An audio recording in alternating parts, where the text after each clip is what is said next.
श्री शिवाय नमस्तुभ्यम। हर हर महादेव। हरियाणा फरीदाबाद के IMT ground में गुरुजी पंडित प्रदीप मिश्रा जी द्वारा स्कंदेश्वर शिव महापुराण कथा शुरू हो गई है।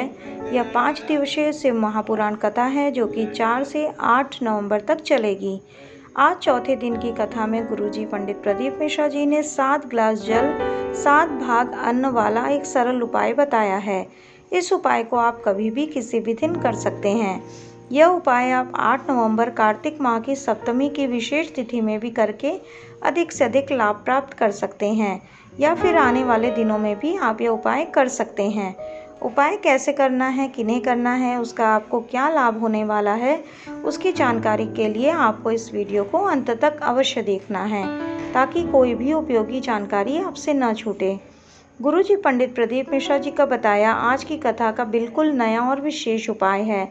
गुरुजी ने कहा कि जिस व्यक्ति की बीमारी ठीक नहीं हो रही हो, कभी कुछ हमेशा लगा रहता हो, एक के बाद एक दूसरी बीमारी होती हो, एक बीमारी का इलाज कराने गए तो फिर दूसरी बीमारी होने लगी हो, तो ऐसी स्थिति में आपको डॉक्टर को तो दिखाना ही है, डॉक्टर की दवाइयाँ भी खाना है, पर साथ में आपको एक सरल और आसान उपाय करना है। आपको 7 ग्रास अन्न और 7 बार जल वाला उपाय अपने घर के नज़दीक में जो भी शिवालय है वहाँ पर जाकर करना है। इस उपाय की जानकारी देते हुए गुरुजी ने कहा, यह उपाय करने के लिए आपको पिपलेश्वर महादेव का नाम का स्मरण करते हुए इस उपाय को करना है। इसके साथ ही आपको कुछ मीठा बना लेना है। आप अपने घर में ही हलवा बना सकते हैं, चूरमा बना सकते हैं या लड्डू बना सकते हैं। आप जो भी बनाना चाहें वह मीठा प्रसाद आप मंदिर में अवश्य ले जाएं।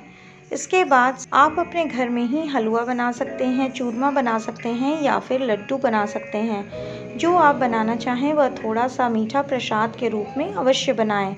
इसके बाद 7 ग्रास अन्न मतलब 7 कोर अन्न मतलब 7 भाग अन्न के कर लेना है। मतलब आपने जो भी प्रसाद बनाया है, यदि हलवा बनाया है तो उसके आपको 7 भाग कर लेने हैं। इसी तरह यदि आपने चूरमा बनाया है, लड्डू बनाया है तो उसके भी 7 भाग आपको कर लेने हैं। इसके बाद उसे आपको एक पात्र में रखना है, एक प्लेट या कटोरी में वह 7 भाग रख सकते हैं। इसके बाद आपको उसके ऊपर एक बेलपत्र रखना है। इस उपाय के अंतर्गत आपको इस बात का भी ध्यान रखना है कि आप जो 7 भाग प्रसाद के भोलेनाथ को अर्पित करेंगे उसमें आपको बेलपत्र रखना है, और बेलपत्र रखने के बाद वह प्रसाद आपको शंकर भगवान को अर्पित करना है, और शिवलिंग पर आपको 1 कलश जल भी अर्पित करना है। अब इस बात का आपको इस उपाय के अंतर्गत ध्यान रखना है, जो प्रसाद आप अर्पित करेंगे शिवलिंग के नीचे थोड़ा दूर अर्पित कर सकते हैं।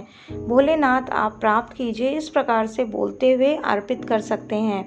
शिवलिंग के ऊपर अर्पित नहीं करना है।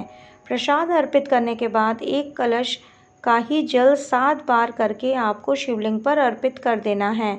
इसके बाद जल चढ़ाते समय आपको इस बात का भी ध्यान रखना है कि आपको पिपलेश्वर महादेव के नाम का स्मरण करना है। यह पूरा उपाय करते समय आपको पिपलेश्वर महादेव का नाम स्मरण अवश्य करना है। जल चढ़ाते समय आपका जो मुख है वह उत्तर दिशा की ओर होना चाहिए। इस बात का भी आपको विशेष ध्यान रखना है। इसके बाद आपको प्रसाद पर चढ़ी हुई बेलपत्र को उठाकर शिवलिंग के ऊपर अर्पित कर देना है। इसके बाद आपको अपनी समस्या या बीमारी या रोग जो भी है उसके लिए भोलेनाथ से कामना कर लेना है कि हे भोलेनाथ, मैं दवाई खाते समय कुंदकेश्वर महादेव का नाम लेती हूँ, फिर भी मेरा रोग ठीक नहीं हो रहा है। कभी घुटना, कभी कमर, कभी पीठ या कभी कोई और रोग मुझे घेर लेता है, मैं ठीक नहीं हो पा रही हूँ। इस प्रकार से निवेदन करते हुए भोलेनाथ से कामना करना है कि आप मुझे रोग मुक्ति प्रदान कीजिए। इसके बाद शिवलिंग पर चढ़ी हुई बेलपत्र और जो आपने प्रसाद चढ़ाया है, दोनों को पिपलेश्वर महादेव का नाम लेते हुए आपको प्राप्त करके अपने घर आ जाना है। थोड़ा सा आपको शिवलिंग पर चढ़ा हुआ जल का भाग भी प्राप्त करके घर आ जाना है। जब आप घर आओ तो घर में प्रवेश करते ही आपको वह बेलपत्र जो आपने लाए हैं उसका आचमन कर लेना है। इसके बाद आपने जो प्रसाद का 7 भाग अर्पित किया था, जिसे आपने बाद में प्राप्त करके अपने घर लाए हैं, एक बार में आपको 1 भाग खाना है। फिर आपको थोड़ी देर इंतज़ार करना है, फिर आपको दूसरा भाग खा लेना है। मतलब आप थोड़े थोड़े देर के अंतराल में सातों भाग को खा लीजिए। 5 मिनट या 10 मिनट के अंतराल में आप ले सकते हैं और ऐसा करके आप सातों भाग को खा लीजिए।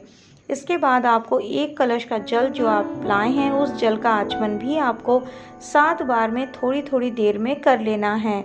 2 मिनट या 5-5 मिनट के अंतराल में आप